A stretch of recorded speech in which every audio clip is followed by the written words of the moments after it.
The Federal Employee Viewpoint Survey, FEV's scores, came out just before Christmas, and results in general seem to be pointed in the right direction. For some early analysis, we turn to the partner and director of government and public affairs at Shaw, Bransford and Roth, Jason Briefel. Jason, good to have you in studio. Thanks so much for having me, Tom. Of course, you have followed this stuff very carefully for years now. And what's the big picture? What do the FEV scores look like for 2023?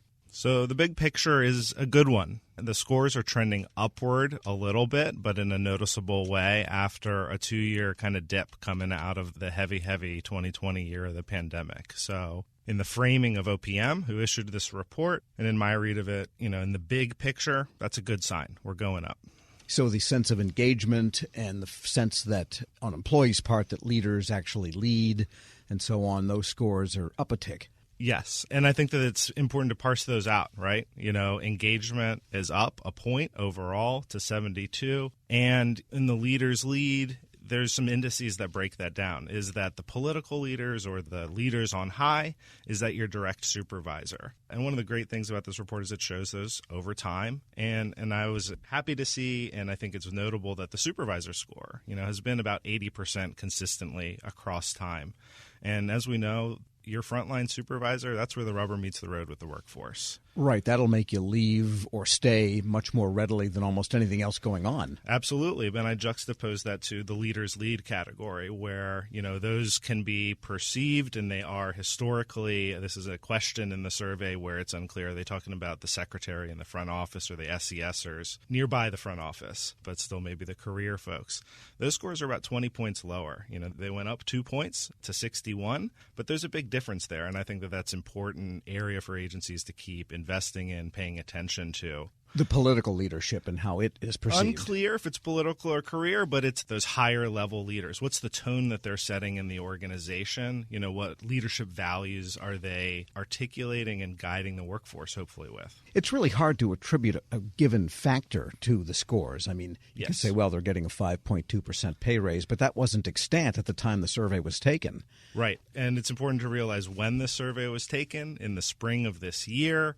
This is when agencies were getting inklings that they were going to be pushed to come back into the office a little bit more on the eve of an OMB memo focused on organizational health and performance. But it was a government-wide census, so they sent it to everybody, and 39% of the workforce responded. So decent. Not great, but a decent population. And that was something that I found interesting, Tom, looking at the data here. The people who responded to the survey tend to be higher graded and older than your average federal workforce. So as I look at the data, I think it's important to realize that we're undersampled, we're underrepresenting the Gen Y and the Gen Z population, and that's where our gap is in the workforce. And they have different attitudes toward work, different attitudes toward supervision, you might even say. Yeah.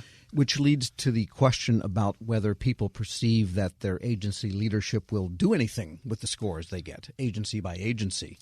So across the board, that one is not really good. That's one of the very lowest scores in the survey in the government-wide data. This is question 47. Only 48% of respondents thinks that the survey will be used to make their agency a better place to work. So again, you have this disconnect. If you're going to survey your workforce about this stuff, you have got to put it into action and show them fast that you're doing something about this. And, I've been talking and doing stuff around this for 11 years now.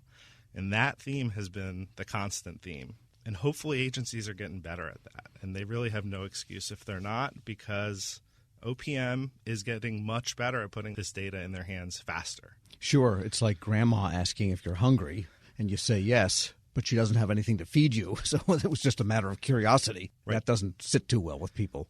Right. And again, I think the data's there. I think that as we go forward into the future, it's wonderful to have the dashboard that OPM presents where you can dig in and into the data and look what's going on there, what's going on at my agency, what's going on at similar agencies. And hopefully we get to a place in the future in the federal government where this isn't a once-a-year Christmas present from OPM. It's more of a normal course of business. We're using this data to manage our workforce all the time.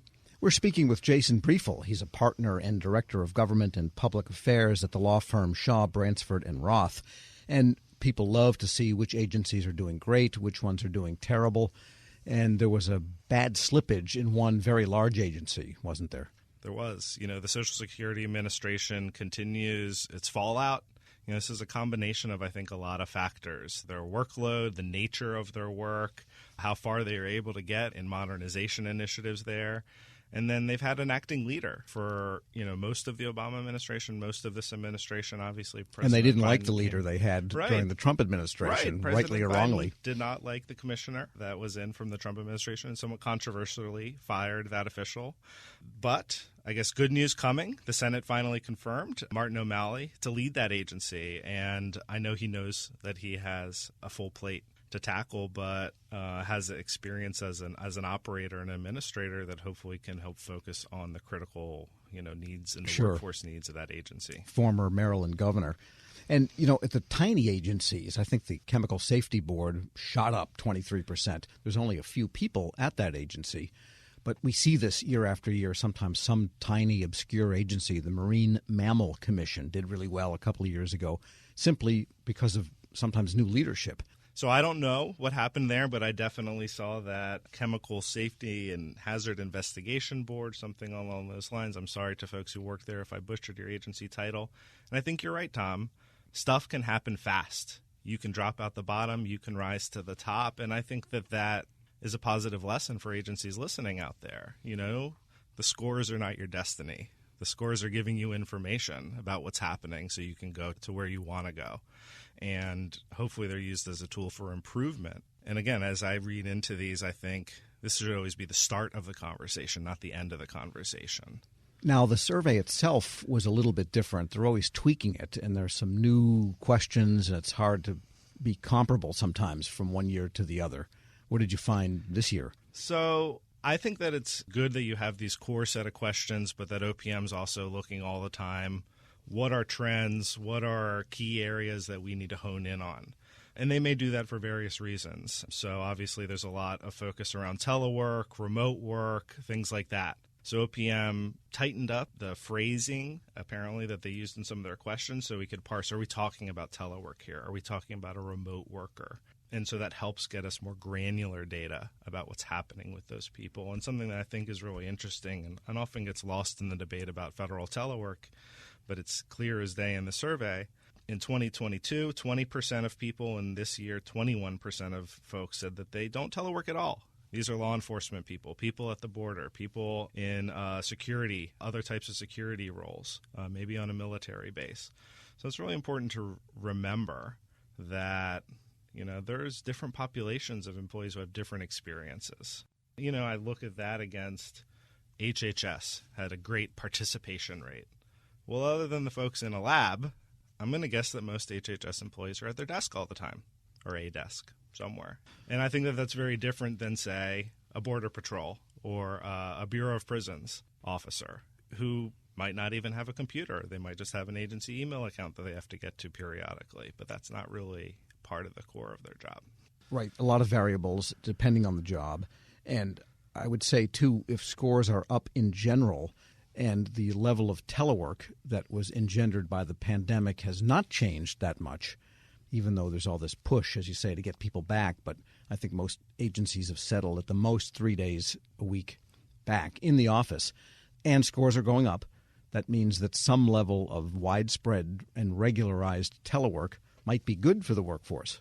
Well, I'm making a correlation here, but, this is settled in now. Yeah, I think it's settled in. I think, if you look nationally at what's going on in this space, about a 50% is the benchmark that in professional organizations we're heading to. And you think about it, real estate's expensive. If you're not using it all, you can shed it, and then you can invest in training and development of your workforce, which is another one of those areas that the survey added some new questions around in 2022, and we're starting to see data in. And it was interesting that was another one of those where it ranked on the lower side of agencies getting the training investment that they need to successfully do their job. Right. So signal to agencies, we know you always cut back on training and development, but it's never a good idea. No, I don't think so. And I think in an area where we're constantly confronting new technologies to enable a learning mindset, workforce resiliency. Again, some I'm not sure if these are new questions or if they just tagged them to the OMB memo, but around organizational health and performance. I found it really interesting that some